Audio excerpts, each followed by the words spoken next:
David. Hello, hey there, How you David. doing? Yes. Hello, this is Bipolar Pharmacy, a broadcast for people with bipolar disorder and their families. Mhm. My name is Jikan Go. My two sons, Joe and Gray, have been patients with bipolar disorder for 29 years and 21 years, respectively. The first son, Joe, created and runs the largest bipolar disorder community YouTube channel in Korea called Joe's Mind Pharmacy. 조은의 마음 약국.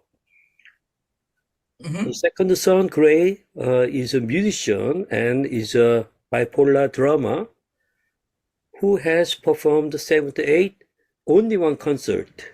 Only one concert is a concert for one person, one couple, and one family.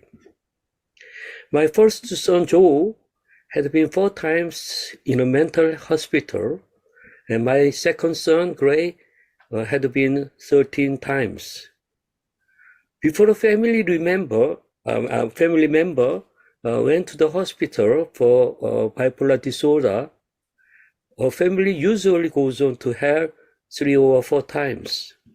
So 4 plus 13 is 17.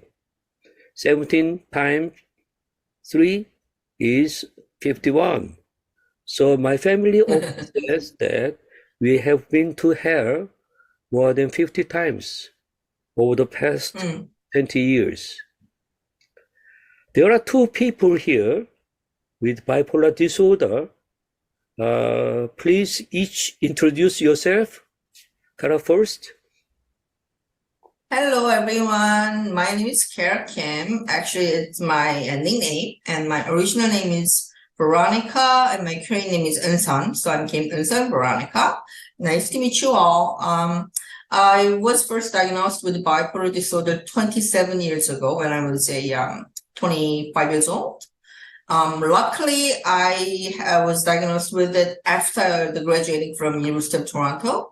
I am a Korean Canadian currently residing in Toronto, Canada. So my first diagnosis had happened in South Korea after a year of living in South Korea after graduation from university. In the beginning, I couldn't really accept that I was a bipolar patient. But, doctor kind of advised me and kind of threatened me, and then my parents are worried. So that's when I kind of agreed, okay, that's fine. I'm going to take a medication. So first thing, I guess I have to really emphasize for most of bipolar patients that we have to be on medication regularly to control our lives. But in the beginning of my diagnosis, I really didn't, want to depend on the medication. So I was becoming a bipolar patient and living, with it. And within the life, I've been hospitalized for about 12 times, both in South Korea and Canada, and in and out of hospital, I guess. But, in career-wise, for my occupation, I was doing really well. But then because I wasn't on the medication, when I was stressed out, I was, back in the hospital. And I'm kind of lucky because I'm sure Mr. Ko will kind of mention about that, but I don't really have a depression, episode. I always have a kind of like manic order. So I guess I can't say, but I guess in a way I'm lucky because I really am not so much of depressed. As soon as I get into hospital and take a medication, I become normal. And I admit, but the only concern for me was because of, making my family members worry so much, like, Mr. Ko just mentioned, right? So anyway, I hope this channel can, help you guys better so you don't have to be in hospital like I did so many times. Thank you. I hope this would work. Thank you. Okay, David, could you introduce yourself? Hey, what's good, everybody? My name is Dawit Beck, and I was born in Korea. And after 6 months, I went to Chicago, lived there for 7 years, and I went to Singapore and lived there for 13 years. So English is my first language, and Korean is actually my second. So yeah, that's in terms of my language. And I've had bipolar disorder since I was let's say around 17 years old, I would say, in 2010. Right Mhm. now I'm 31. So I've had it for that long, and it's been a roller coaster ride for me. I've had I've been through the thick and thins with my friends and family, and yeah, it was a really tough experience, but in the end, I would say it was a blessing in disguise Mhm. at the very end, and um, I've I've grown a lot from it, and was able to connect with great people through my bipolar disorder as well. So that's what I gotta say. Okay. Mhm. Your bipolar disorder seems very unusual. You say you have only mania, no depression. Is that right? Yes. Oh, could you explain it? Well, okay. They say, but my doctor says, my psychiatrist, he says that it could happen because even though he says like bipolar means too extreme, like, manic and depression, Yeah? but he says usually manic is more focused for a lot of people. My doctor said that to me. So I guess in a way I feel lucky because I'm really not so much of, having a depression at the end of the hospitalization. So I guess that's okay. But I see that a lot of other bipolar patients, they Mm-hmm. do have, they go through a serious depression phase. So I guess it's kind of tough on them. But in my case, I was lucky because I really am not really much of depressed. But once in a while, if I look back and say, "Oh, why do I have this disease?" Blah blah. But that's just normal for everyone. So, Mm-hmm. Mm-hmm. Okay. David, in the 15 years of your life with bipolar disorder, how much was your mania and how much was your depression? mm, So during the 15 years I had bipolar disorder, I went through cycles of mania and depression. So sometimes I relapsed up to three times a year and was hospitalized that many times. mm, And usually the mania would last around 1 to 2 months, I would say, including mm. the time at the hospital, while the depression can last 6 months or more, I Wow. would say. Yeah. Okay. What caused you the most Mm. pain due to your bipolar disorder? David first. Sorry. David, okay. What caused you Yes. the most pain due to your bipolar disorder? Um, I mean, personally myself, I would say the for my family, it's usually the mania that is the biggest problem, and it causes them to, Mhm. worry all the time, be very anxious, and they have to, kind of so they kind of have to take care of what happens after my accidents. But for me, I had severe social anxiety, Mm-hmm. Mm. and that was really bad because you know, basically one of the hardest things about my bipolar disorder was I wasn't able to speak properly because my cognition would Mm-hmm. Mm. just be very, very poor state. I see. That's why I wouldn't be able to communicate properly, and I would have social anxiety to the point where I felt like I'd rather die than be with somebody else. I was just so anxious all the time, and just going to somewhere like church was very frightening and very daunting. It's very scary. Mm-hmm. Yeah. So, Okay. How was your school life? oh, my school life. Yeah. It's me again. Okay. Oh, sure. My school life, I had first of all, my school life in high school ended up very bad. Like I posted some things on Facebook that didn't really make sense. It was something I wrote when I was in my manic state, but that's why like people looked at that and they considered me crazy. So many people in my high school think I'm crazy. Okay. Basically, some people labeled me that way, but in university, it's the opposite. Even though I would post certain things, I would say certain things, I would do certain things, people were willing to understand. They were willing to forgive, and they would sometimes just act like nothing happened, and they would accept me and not label me crazy, and just be very supportive of me. And I was so blessed because of that. Okay. Mhm.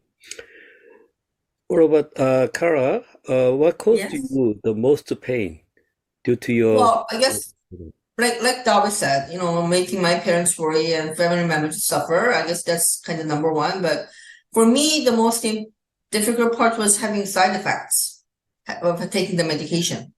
Because for me, with it's called Abilify, the mood stabilizer. If I am on that medication, I kind of shake my hands and my toes without my willingness, and also without my will. And then my eyesight was kind of looking up, and then like if I close my eyes, my eyelashes like shakes. So that made me really nervous and uncomfortable. And that took quite a while, a few years. But because I had to be on the medication, I had to suffer from that. But luckily, I changed the medication for the second time, advised my psychiatrist, and actually it's used for the Parkinson's disease. And somehow it's working for me fine. So the only side effect that I have these days is just like dry mouth, but I usually drink a lot of water. So, it worked out really well for me. Okay. Kara, you say you've had bipolar disorder for 27 years. 27 years, right? What does bipolar disorder mean to you? Oh, well, like I said, I mean, whoever has it has to kind of accept for a fact that we have to take a medication to control our lives if you want to lead a normal life. So, I guess since we have to live with it together, you have to, make it a friend, I guess. Yeah. And you just have to learn to yourself that how to live with it together. So I think first thing is for you to accept the fact that you are a bipolar patient. Second, you have to learn how to live with it. So for me, after 27 years, because I had to be on the medication all the time, and I found the correct medication to control my side effect. So I'm pretty happy these days because of that, I guess. David, you have suffered from bipolar disorder for 15 years. What does Yes. bipolar disorder mean to you? Bipolar disorder, I would say, would ultimately become a blessing in disguise. Oh, It yeah. was very difficult at first, but it really built up my identity, and it built this inner strength within me. It also gave me a calling that is very meaningful. One of my main callings would be helping those with mood disorders, whether it's bipolar disorder, depression, or schizophrenia, through, let's say, coaching, or it could also be, I'm also assistant pastor at a ministry that helps people with bipolar disorder and other mood disorders as well. So in that way, it gave me this special kind of calling as well. So in that way, it was also a blessing. But ultimately, I feel in Christian terms, this bipolar disorder is like a thorn in the flesh that Paul had, and therefore it also made me closer to God in a way. So. Okay. Well, these two people seem quite happy, despite having suffered from bipolar disorder for so long. Are you pretending to be happy because it's on air right now? Or are you really happy? What is the secret to that happiness? Okay, like David said, I do think it's a blessing because as some of you may already know, that a lot of doctors do say that if you are, as long as you're on medication and if you know how to control your life, people with bipolar disorder has a very high IQ, EQ, and they're very talented in certain field. So for me, I guess I'm very, in a way, kind of articulate. I love to communicate with people. So for me, being a bipolar patient gave me a chance to develop my identity as a more, because my occupation, well, I own a small company. It's called Forever Young Life Coaching. I'm a life coach. At the same time, I'm a motivational speaker. So I guess that that is my main job, and my second job is also teaching English to people in South Korea by Zoom or online. So like I said, I'm happy, and not only because I'm a bipolar patient. My personal characteristic normally is very kind of outgoing and very talkative, and I love communication with people. So that helped me a lot, I guess. But because of that, it was okay for me and I'm happy. But I'm sure everyone has a different, personality. So there might be people who are kind of, like inner sight, like they're not really very outgoing like me, very quiet. And maybe those people kind of suffer more in depression, I think. So like I said, this channel, I hope we can, like David and I, with our own experiences, hopefully we can help people, with bipolar disorder, schizophrenia, or whatever the mental problem they have. I hope they didn't have to go through what we have to go through for a long time. So that's why our main cause, and being in Canada, Dai being a student, and Mr. Ko being a very busy missionary, we're all here, right, to help you guys. So I guess that's our main goal here. Okay. I'm happy. Oh, thank you. Dawi, you two really seem to be happy. What is the secret to your happiness? Basically, I think it's all about gaining stability and gaining control over your disorder. And once you're able to do that, you really are able to become happy. And the reason is because, usually we're either in a hypomanic state, manic state, or depressed state, whatever state, and or a slightly depressed state, whatever state you're in, it's not normal. And once you're able to get control and are able to become normal, it just feels so good. You're not depressed anymore. Your brain isn't like swirling in circles like really fast, like when you're hypomanic or manic. And that's why you're normal. When you're normal, you just become so grateful. You're like, oh, thank you, Lord. You're just so happy to be in that state. So as long as you make sure you get that stability, you'll be happy. Yeah, Okay. I agree. I see David as being like a bipolar warrior, and Kara Kim as being like a bipolar Wonder Woman. What would you most like to say to bipolar young people and their families scattered around the world? David first. Oh, all right. You call me a bipolar warrior, but Yeah, I right. guess especially in the beginning, it's a constant fight. You're trying to fight to get up from bed. You're trying to fight to get down from your hypomania or your mania. You're trying to fight against your medication effects. But ultimately, I feel the bipolar disorder either makes you or it breaks you.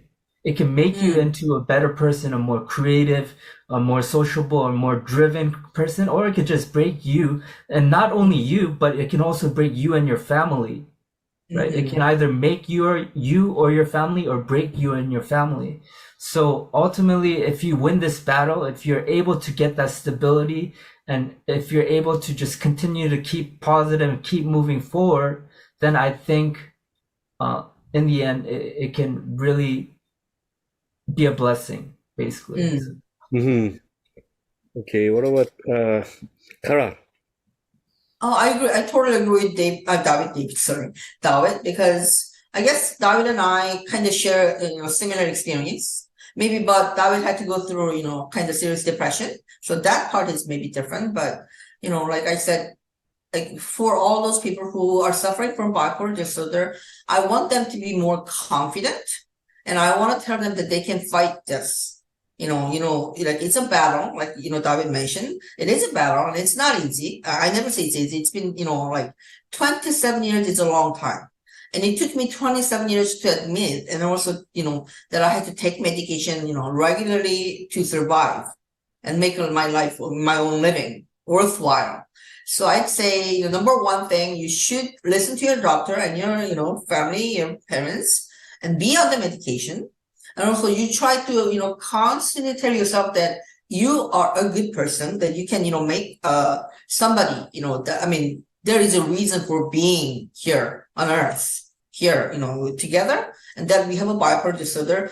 Like David said, it is a blessing, and you have to make it a blessing. Nobody can make it for you. So I say, again, you have to be confident, and you have to believe in yourself that you can fight against this. And, if you think of it, like, especially compared to like schizophrenia, we are much luckier in a way because we don't suffer with those symptoms. So like I said, we can, always take control of our lives and try to be confident and try to be happy and try to look at the brighter side, be positive, I'd say. Okay, thank you. Whoa, a lot of time has passed. Everyone, how was it? Everyone, did you find the conversation we had today interesting? I hope to see you often in the future. Today's English broadcast, Bipolar Pharmacy, was a pilot broadcast. Next time, I may be absent, and these two people will broadcast directly, where I'll show us sometimes. We ask for your active comments. Please subscribe and like and alarm. Okay, David and Carol, let us all say goodbye. Bye-bye. Okay, thank you for listening, guys. And blah. Goodbye. Yeah, bye-bye.